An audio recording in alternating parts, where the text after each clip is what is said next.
오늘은 미리암의 도전이라는 제목으로 우리 민수기 12장 말씀을 나누도록 하겠습니다. 우리가 민수기 11장의 마지막 35절에 보면 백성이 기브롯 핫다와에서 진행하여 하세롯에 이르러 거기 거하니라 라고 하면서 마쳤는데요. 자, 오늘 민수기 12장이 바로 그 하세롯에서 일어난 사건입니다. 하나님께서 세우신 지도자 모세에 대한 그 비방과 이 도전에 나오고 있는 그런 말씀이죠. 이스라엘 백성들이 광야에서 행진을 시작하면서 가장 먼저 한 것이 우리가 민수기 11장에서 보았지만 불평으로 시작을 했습니다. 자, 그들은 이제 자신들의 처지가 이 애굽에 있을 때보다 훨씬 못하다고 하면서 고기 못 먹고 힘이 없다라고 그렇게 불평을 했습니다. 이것이 이제 이스라엘 일반 백성들의 이 불평 11장이고요. 그 다음에 우리 12장에 나오는 것은 하나님께서 세우신 가장 중요한 지도자, 이 지도자들 사이에 또 불평이 나오는 거죠. 모세와 가장 가까운 동역자이자 협력자인 아론과 미리암이 모세를 비난하는 것이 나오고 있습니다. 그래서 1절에 보면 모세가 아내로 취한 이 구스 여인이 누구인가 하는 것을 우리가 먼저 좀 봐야 되겠는데요. 자, 이 구스 여인이 누구인가? 여기에 대해서는 우리가 전통적으로 두 가지 주장이 있습니다. 하나는 이 구스라고 하는 지명이 원래 그 아프리카 에티오피아를 말하기도 하지만은요, 그 가나안 땅, 모세가 40년 동안 있었던 그 연단받은 그 미디안 땅을 또 구스라고 부르기도 합니다. 자, 그렇기 때문에 이 모세의 부인 십보라가 이 이스라엘 안으로 들어오고 난 후에 십보라와 미리암 사이에 갈등이 생겼다고 하는 그런 하나의 주장이 있습니다. 그러니까 원래 십보라는 들판에서 유목 생활하면서 양치던 여자였기 때문에 성격이 아주 적극적이고 괄괄하다고 얘기하면 좋을까요? 그런 여자였습니다. 거기에 비해서 미리암은 어떤 사람이냐면 모세의 누이고 아주 이 똑부러지는 성격을 가진 여자죠. 그러니까 이 성격이 굉장히 괄괄한 여인하고 또 똑부러지는 여인이 만나니까 모세를 가운데 두고 이 충돌이 일어나는 것은 어떻게 보면 당연한 일일지도 모르겠습니다. 자, 또 거기에 비해서 어떤 학자는 모세가 이제 십보라가 죽고 난 후에 에티오피아 여인하고 다시 결혼을 했다라고 주장하기도 합니다. 자, 어떤 사람은 또 한 걸음 더 나아가서 모세가 그 에티오피아의 공주 탈비스라는 여자랑 재혼을 했다라고 주장도 하는데요. 이건 좀 너무 터무니없죠. 갑자기 탈비스 에티오피아 공주가 나오기도 합니다. 그러니까 제 생각은 뭐냐면은 십보라가 죽었다는 말씀이 지금까지 나오지 않기 때문에 이 구스 여자는 모세의 아내 십보라라고 생각을 합니다. 그리고 혹 또 십보라가 죽어서 모세가 재혼했다라고 해도 이것은 모세의 어떻게 보면 개인적인 문제라고 우리가 보아야 되겠죠. 자, 그런데 이 모세의 누이 미리암과 아론이 그 문제를 가지고 이제 모세의 지도력에 도전을 한 거예요. 자, 모세의 누이 미리암이 모세를 찾아가서 당신 부인이 성격이 아주 못되고 거칠고 나와 자꾸 부딪히는데 그렇지 않게 해달라고 그렇게 요구했다 그러면 그거는 뭐 전혀 잘못된 일이 아닐 거예요. 자, 그러나 미리암이 그런 식으로 얘기하지 않은 것이죠. 당신 부인이 이스라엘 여인이 아니기 때문에 당신의 지도력에도 문제가 있다라고 이슈를 만들어내고 어떻게 보면 인격 모독을 한 거예요. 자, 인종차별을 한 것이죠. 그래서 결국 이것은 모세에게 일종의 이제 스캔들이 되어버렸습니다. 자, 사실 이 스캔들이 모세에게 굉장히 억울한 거죠. 모세가 40년 전에 애굽에서 사람을 하나 죽이고 미디안 광야로 도망가가지고 거기서 이제 숨어서 지냈잖아요. 그래서 이드로의 가정을 만나가지고 거기에 이제 얹혀 살았습니다. 그리고 그때는 이 모세가 이스라엘의 지도자가 될 거라는 것은 생각도 못했고 자기가 이렇게 살아서 돌아올 것도 생각도 못했던 사람이에요. 이 도망자의 삶으로서 너무나 힘들고 외롭기 때문에 십보라를 의지하게 되었고 또 그 십보라의 성격이 아주 소탈하고 그래서 이 피부색이나 인종을 뛰어넘어 가지고 십보라와 결혼을 했던 거죠. 자, 그런데 모세가 이스라엘의 이 지도자가 되고 나니까 사람들이 이렇게 비방하는 거예요. 왜 이스라엘 여자가 아닌 다른 인종의 여인하고 결혼했느냐라고 이걸 걸고 넘어지는 거죠. 자, 모세는 그때 사실 죽지 않고 이렇게 살아있는 것만 해도 참 감사하고 기적인 것인데 다른 사람들은 왜 그때 이스라엘 여인과 결혼하지 않았냐라고 비판하고 있는 거죠. 자, 그러니까 이스라엘 여인과 결혼도 하지 않은 사람이 어떻게 우리를 이끄는 지도자가 될 수 있느냐라는 비난이 이 사람들 사이에서 이슈가 되고 여론을 타고 이렇게 퍼지고 있었던 거예요. 자, 그런데 미리암은 거기서만 그친 것이 아니죠. 거기서만 그친 것이 아니고 이 모세의 예언의 능력을 들고 또 나왔습니다. 그래서 2절에 보면 여호와께서 모세에만 말씀하시냐, 우리와도 말씀하시지 않느냐라고 한 거예요. 자, 어떻게 보면요, 이 미리암의 이 생각과 사고는 정말 오늘날로 보면 민주적인 사고방식이에요. 어떻게 보면 당시에 가장 앞선 여성이다라고 얘기할 수 있습니다. 자, 미리암은요, 이렇게 생각하고 있어요. 하나님 나라는 철저하게 민주적이어야 된다라고 생각하고 있죠.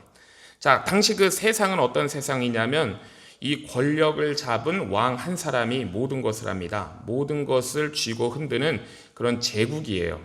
자, 그렇지만은 하나님의 나라는 그러면 안 된다는 것이죠. 하나님의 나라는 모든 이스라엘 백성들이 전부 다 하나님의 백성이니까 철저하게 민주적이어야 된다. 오늘날 말로 얘기하면 이제 그런 것이죠. 모세만 그 리더십을 독점하는 것은 독선적인 것이고, 모든 리더십은, 지도력은 이스라엘 백성 안에서 공평하게 나누어지는 것이 좋다, 옳다라고 그렇게 주장을 한 거예요. 그리고 모세 당신도 결점이 있는 사람이니까 이스라엘의 모든 지도력을 당신만 그렇게 붙잡고 쥐고 있지 말고 다른 사람들에게도 내주어서 민주적으로 이 이스라엘 백성들을 이끌어 나가자라는 것이죠. 자, 그리고 이제 그 증거로 무엇을 됐냐 하면은 자기에게도 하나님의 신이 임하고 하나님의 말씀이 임한다라는 것을 제시했습니다.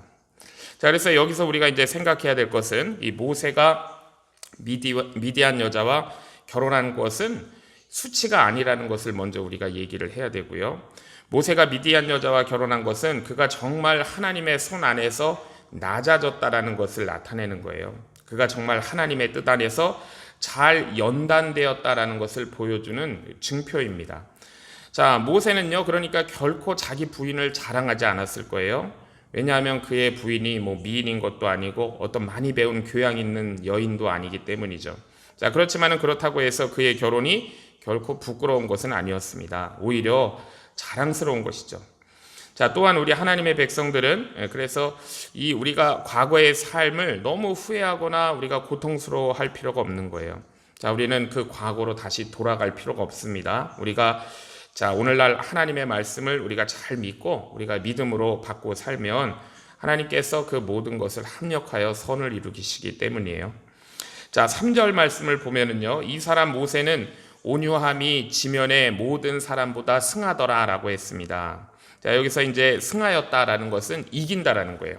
모세는 온유함이 지면의 모든 사람을 이긴다. 자, 이 세상 어느 누구보다 온유한 것으로는 모세를 이길 자가 없다는 거예요. 자, 그러니까 이런 거죠. 미리암이 모세를 아무리 공격하고 난리를 쳐도 모세가 전혀 대항하지 않았다라는 뜻이에요. 그냥 묵묵하게 참고 기도했다라는 뜻입니다. 자, 여기서 우리는 이 모세의 가장 중요한 이 협력자인 아론과 미리암이 모세를 대적한 것을 우리가 보는데요. 자, 그러면 이 사람들은 지금 자기들이 하는 일이 어떤 의미인지를 제대로 알고 한 것인가라는 걸 우리가 생각해 보아야 되겠는데요. 아마 이 아론과 미리암이 자기가 어떤 일을 하는지 잘 모르고 했을 거예요. 자, 특히 사탄이 우리를 공격할 때요, 가까운 사람들을 통해서 충동질해서 공격합니다. 멀리 있는 사람 공격해봤자 상처 주기 어려워요. 자, 그렇지만 이 가장 가까이 있는 사람이 하는 말은 치명적인 상처를 줄 수가 있습니다. 자, 그래서 우리는 언제나 사탄이 우리의 가장 가까운 사람들을 충동하고 우리를 공격한다는 것을 우리가 의식해서 잘 대비를 해야 돼요. 자, 그리고 이때는 우리가 이기는 것처럼 온유와 겸손함으로 이겨야 됩니다. 같이 싸우면 안 돼요. 자, 왜냐하면 마귀는 가까운 사람들끼리 싸워가지고 둘 다 완전히 만신창이가 되는 것을 가장 기뻐하기 때문이에요. 자, 사실 미리암이 이 모세를 공격한 것은 제가 앞에도 말씀드렸지만 인간적으로는 아주 탁월한 생각이었습니다. 자, 어떻게 그 수천 년 전에 그런 생각을 할 수 있었을까요? 남녀의 차별을 뛰어넘었습니다. 자, 이 하나님 나라의 리더십이 민주적이어야 한다라고 생각한 그런 여인이었어요. 훌륭하죠.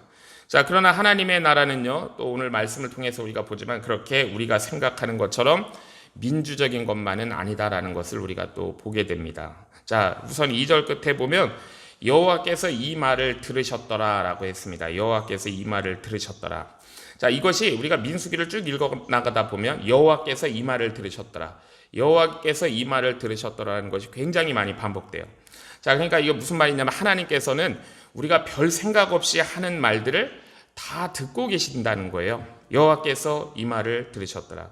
자, 그래서 우리가 평소에 다른 사람에게 하는 말들이 결국 우리의 신앙 상태를 나타낸다는 것이죠. 그거를 하나님께서 들으신다는 거예요. 자, 그래서 우리가 하나님 앞에서 정말 좋은 신앙으로 우리가 합격받기 위해서는 우리가 평소에 하는 말들을 아주 주의 깊게 잘해야 된다는 걸 우리가 볼 수가 있습니다. 자, 우리가 인간적으로 생각하기에는 이 미리암의 말이 굉장히 타당성이 있죠. 모든 이스라엘 백성들이 다 똑같잖아요. 하나님의 백성이고, 그리고 모세도 약점이 있는 사람이에요. 자, 그런데 오직 모세만 이스라엘의 지도자가 되고요, 다른 이스라엘 백성들은 모세의 지시를 따르기만 해야 돼요. 그러면 이거는 비민주적이다라고 얘기할 수 있습니다. 자, 그러나 하나님께서 이스라엘에게 원하신 것이 완전한 민주주의가 아니다라는 것이죠. 자, 분명히 이스라엘 백성들 안에는요, 이 민주적인 요소들이 굉장히 많이 있어요. 자, 그런데 이제 하나님께서 원하신 것은 모든 이스라엘 백성들이 다 똑같이 지도자가 되어서 그거 순번대로 돌아가면서 그렇게 이스라엘을 지도하는 것이 아니었다라는 것이죠. 하나님께서 원하시는 것은 뭐냐면 말씀의 지배를 원하신다는 걸 우리가 알 수가 있어요. 말씀의 지배입니다. 자, 그러면 이 말씀의 지배 가운데 생길 수 있는 문제도 있어요. 뭐냐면은 그 말씀을 하나님으로부터 받아서 가르치는 자가 너무 높아지는 것이 아니냐라는 그런 문제가 생길 수 있죠.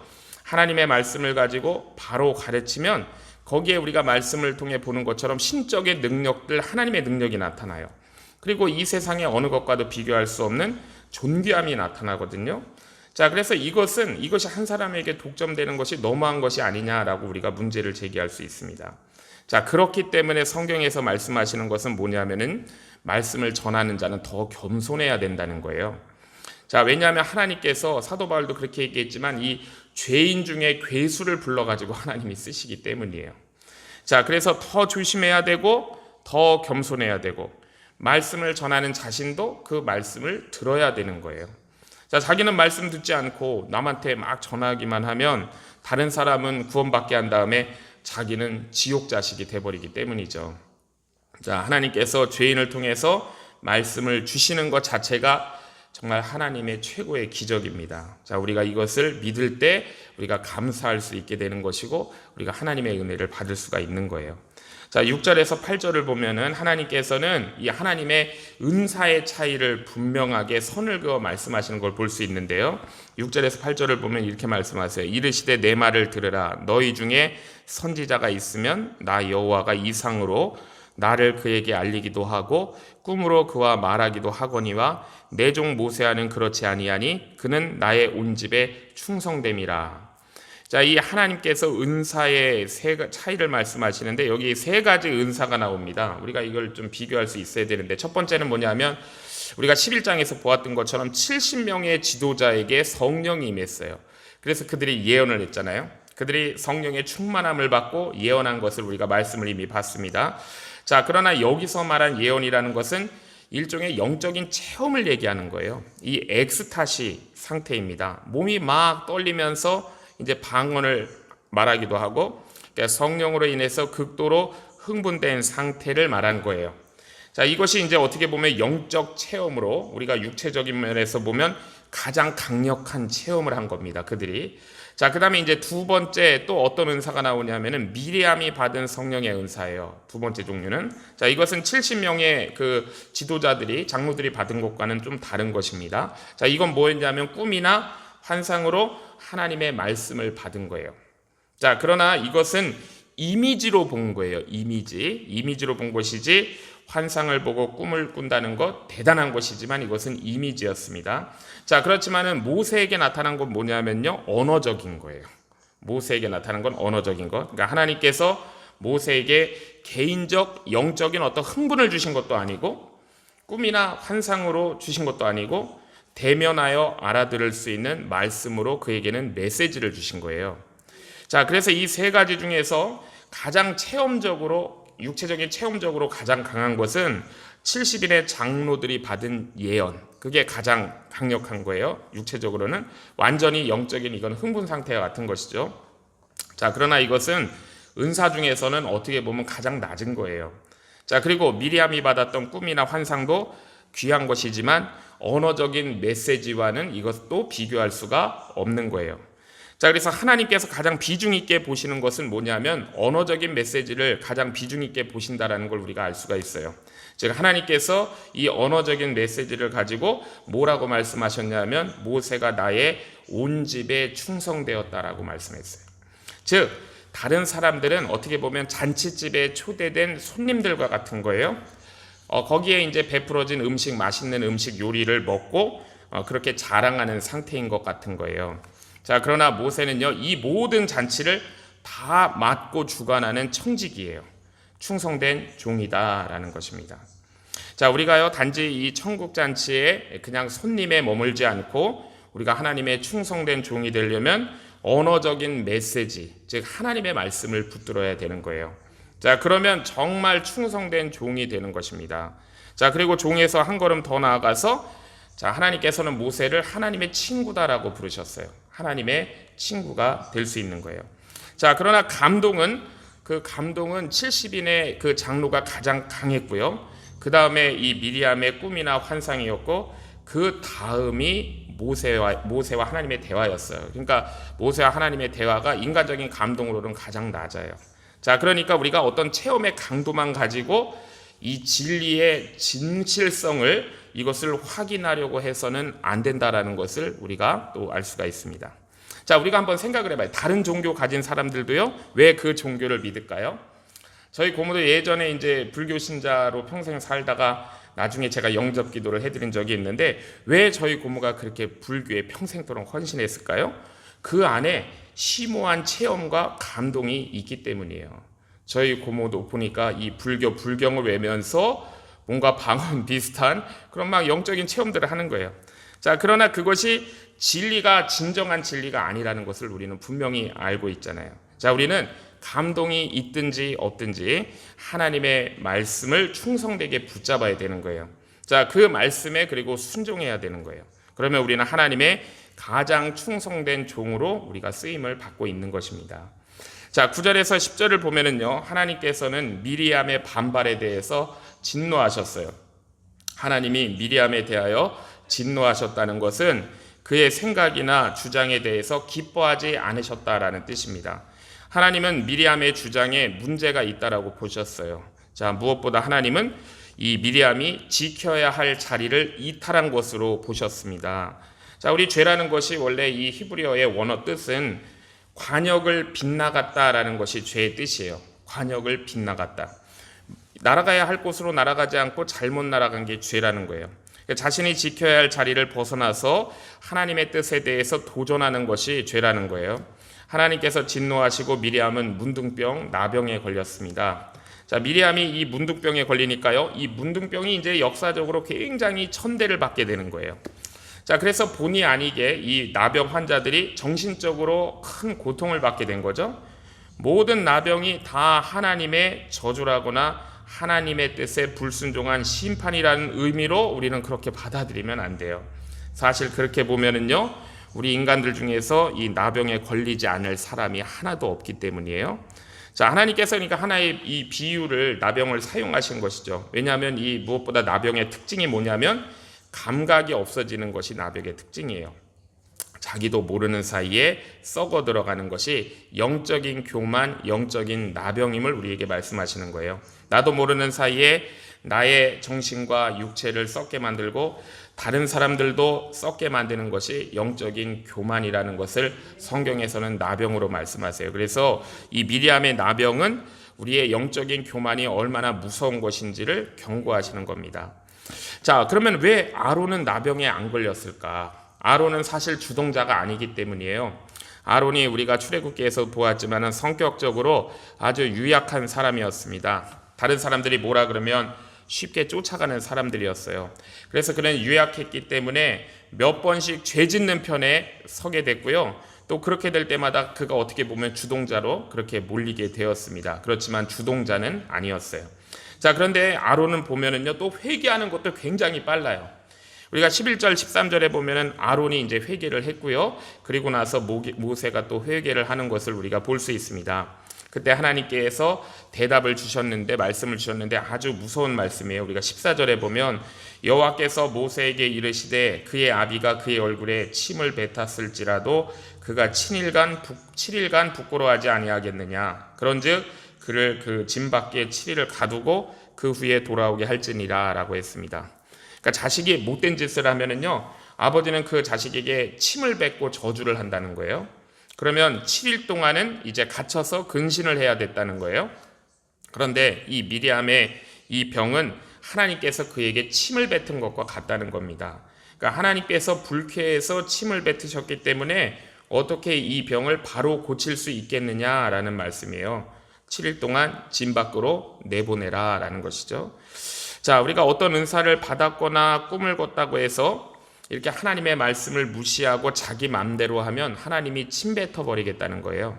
자, 그러면 자기가 아무리 중요한 일을 지금 하고 있고 재능을 많이 가진 사람이라 하더라도 짐 밖에 내쫓겨서 7일 이상 근신하게 한다는 것입니다.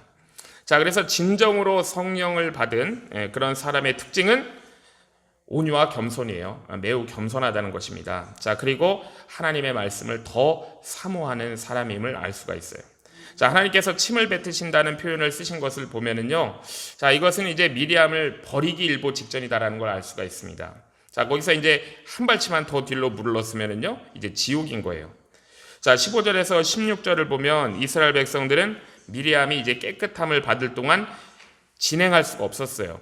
자, 결국 미리암의 사건은 이스라엘의 행진을 막았다라는 것을 말씀하고 있습니다.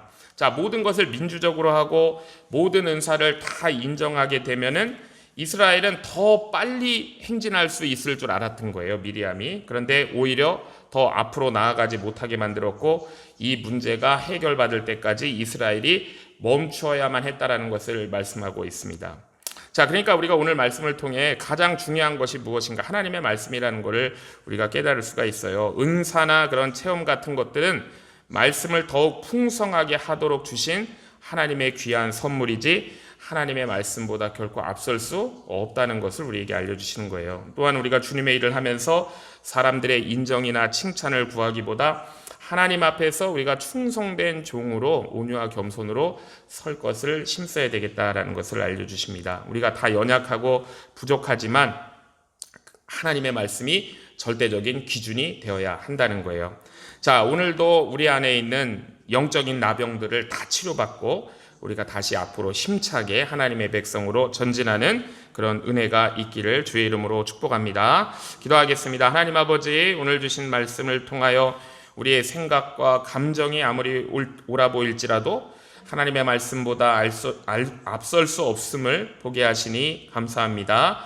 우리 안에 있는 교만과 시기와 비교의 마음을 모두 제거하여 주셔서 먼저 자신을 돌아보고 하나님께서 세우신 질서와 권위를 존중하게 하옵소서. 무엇보다 체험이나 은사보다 말씀을 가장 귀히 여기고 그 말씀에 순종하는 충성된 종들 되게 하옵소서. 모세처럼 온유한 마음을 주시고 또 가까운 사람들로부터 상처받을 때라도 그들과 다투지 않고 주님 앞에 맡기고 기도하게 하옵소서. 사탄이 관계를 흔들 때에도 겸손과 사랑으로 승리하는 저희를 되게 하옵소서. 우리 안에 영적인 나병과 같은 교만이나 무감각함이 있다면 주의 보혈로 씻어주셔서 하나님의 백성으로 힘있게 전진하게 하옵소서. 우리 연합교회 모든 성도들이 주의 말씀 위에 굳게 서서 겸손하며 신실하게 하나님 나라 위하여 귀히 쓰임받게 하옵소서. 예수님의 이름으로 기도하옵나이다. 아멘.